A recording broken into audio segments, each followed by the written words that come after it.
What's going on, guys? Brandon here. So I told you guys I was going to restart the channel back up. I just recently purchased a Talaria Komodo and wanted to kind of do a quick review on how I felt about it. So these things came out a few weeks ago and I got one. My buddy Marshall, he actually picked one up from a guy out of Canada, which was really cool. So he actually, I think, was like one of the first ones in Florida probably with one, besides the guy that came down with it from Canada. So he picked that up, I rode it, I fell in love with this thing. It is so sweet. So let's just go over some of the stuff with the bikes. I've got a little bit of ride time on it, so I think I can probably give an honest review.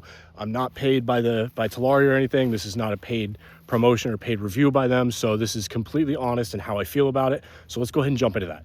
All right, guys, so first thing about the Komodo is the size. I love the size of it. I've got an E-Ride Pro 2.0 and I've also got a Surround Light BX.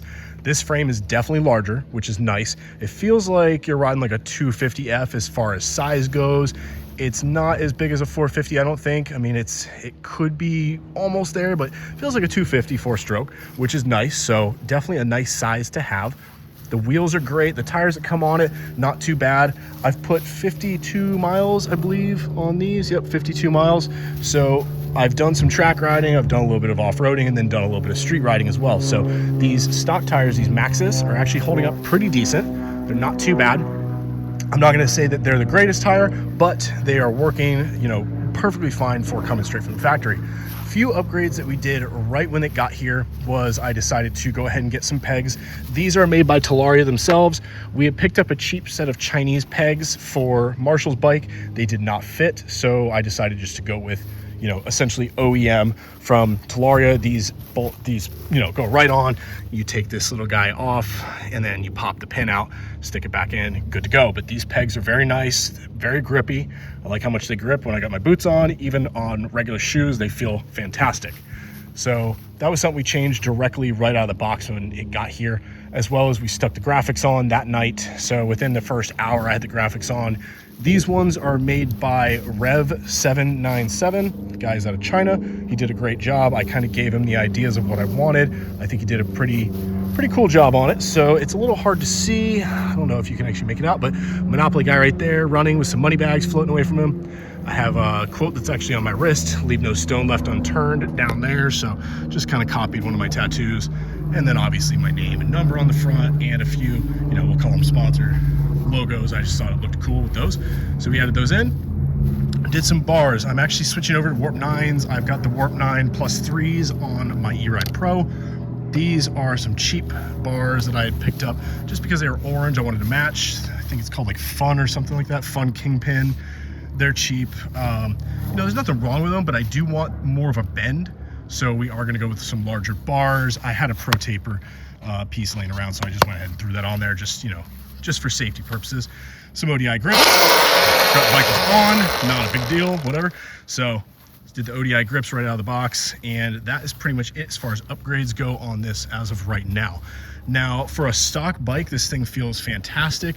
I would say really the power output that you're getting, it feels a little bit more than a 250 4-stroke, maybe right in between a 250 and 450. I mean, you've got a lot of power. It's very, very usable in hyper mode. It's pretty badass, to say the least. The bike definitely goes very quick. You've got instant torque. It is sweet. I love it. I decided to go with this green, by the way, guys. Interesting color. I did cover most of it up with those graphics. Sorry that I just jumped back to a color, but the green is pretty cool on these. Now, this is an interesting thing that Talaria did on these. They put this little guy. So if you pull this, it actually disengages your throttle. So while you're riding, I guess they think you're supposed to attach this to your wrist or something like that. But yeah, it's just a little magnet. So once you pull that off, the throttle doesn't work. Put it back on. Throttle works. Very interesting. You've also got reverse on here. Pretty neat. Your display tells you your normal information. Nothing exceptionally crazy. Just your miles per hour, battery percentage, what mode you're in, and then what regen mode you're on. You also have this big regen button over here as well. So that is nice to have. So if you're on mode 1, but you want a lot of regen, you just hit that button. But let's go back to how I feel about the bike. So track riding. I've done a little bit of track riding with it, and it is very smooth. It feels great. Suspension is definitely there. Could it use some new front suspension? Yes. I might be getting some upgraded front suspension here soon. I just have not pulled the trigger on that yet. But honestly, for straight out of the box, these perform very well. Hit some doubles and triples at my buddy's track. Definitely feels great, but like I said, we could dial it in a little bit more and get some better suspension. Rear suspension actually feels pretty good, not terrible.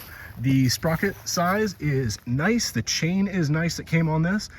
I mean, all in all, these are great bikes. I'm very happy with how it's performing. Street riding is a lot of fun. Wheelies, it feels just like your regular dirt bike.